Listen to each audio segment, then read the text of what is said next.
First, here at noon today marks 22 years since the day the world stood still and the nation is taking another somber pause. The almost 3,000 victims lost in those September 11th terror attacks are being honored through ceremonies.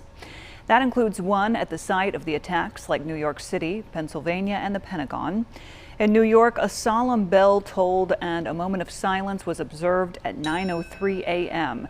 That's the moment Flight 175 struck the World Trade Center's North Tower on September 11th of 2001. Vice President Kamala Harris and other political leaders were in attendance for today's event. As they've done for the past 22 years, family members of those killed on 9/11 read the names of their loved ones aloud. Marie Rose Abad. Andrew Anthony Abate. Vincent Paul Abate. Lawrence Christopher Abel. Now a total of 2,977 people were killed in those terror attacks. At the Pentagon this morning, a somber ceremony marking the 22nd anniversary of 9/11. American Airlines Flight 77 was hijacked by terrorists and crashed into the building. 64 people on the aircraft and 125 people at the Pentagon lost their lives. At today's ceremony, they read each victim's name and a moment of silence was also observed. The Flight 93 Memorial in Shanksville, Pennsylvania. Each of the 40 victims was honored there. The name of every passenger and crew member who died that day was read aloud, followed by a bell ringing. United 93 was one of 4 commercial airliners that was hijacked and used to attack the U.S. on September 11, 2001. People in Randolph County are looking back on the horror and legacy of September 11th. Sandy Bradshaw died on that terrible day in 2001. She was a flight attendant on Flight 93 when it was hijacked and later crashed into a Pennsylvania field. Bradshaw was a graduate of Eastern Randolph High School. As they've done every year, students, teachers, staff, and community members gathered to remember her. Investigators believe the intended target for Flight 93 was the Capitol building in Washington, D.C. And that ceremony also honored Marine Lance Corporal Christopher Jacob Levy. The 2009 Eastern Randolph grad died after being shot in Afghanistan. He had just turned 21.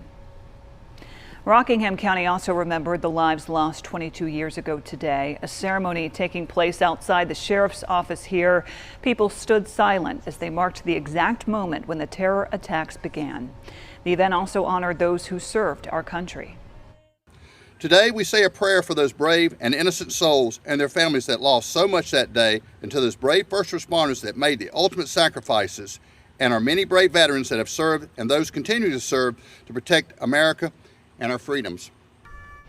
Rockingham County has held this ceremony every year since 2002. In Davie County, people participated in the memorial stair climb at the Davie County Memorial Park. This honored those who lost their lives on that day and recognized those who serve and keep us safe at home and abroad. Each year's tradition, 9/11, 343, in our case, that climbed the 110 flights of stairs. We do it, we come out here and we all together collectively do this in remembrance of them. It's far away for us, but no tighter line than the lines that we support. Mine in particular is the red, and we're all family. So whether it's red, blue, white, green, or yellow, we're all here to support each other.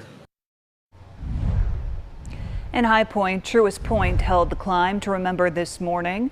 Families joined first responders to climb stairs at the stadium to honor the 3,000 lives lost on 9/11.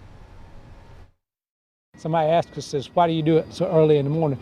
Well, they had no idea when they got up in the morning, so we want to make it a little bit, it's not like the middle of the day. We want people to realize it and be cognizant of what we're doing out here. Some first responders carried oxygen tanks on their backs, and one firefighter we saw carried his young daughter on his back up and down the stairs. Well, students in Alamance Burlington schools are finally back in class following 2 weeks of delays for cleaning up mold issues at several campuses. Broadview Middle School and all other schools opened this morning on a 3-hour delay to give teachers some time to get their classrooms ready once again. ABSS officials say the actual cleaning process is wrapped up at all of its schools now, and post-remediation clearance summaries have been posted.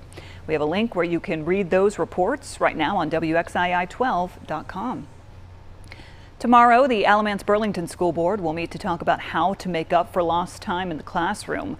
The board forgave students for missing the week of August 28th through September 1st. That was supposed to be the first week of the school year. Now the board is looking at how to make up days from September 5th through the 8th. District staff members are recommending the board change 3 days of winter break to instructional days and make 3 early release days full instructional days. The board would have to vote to approve those changes.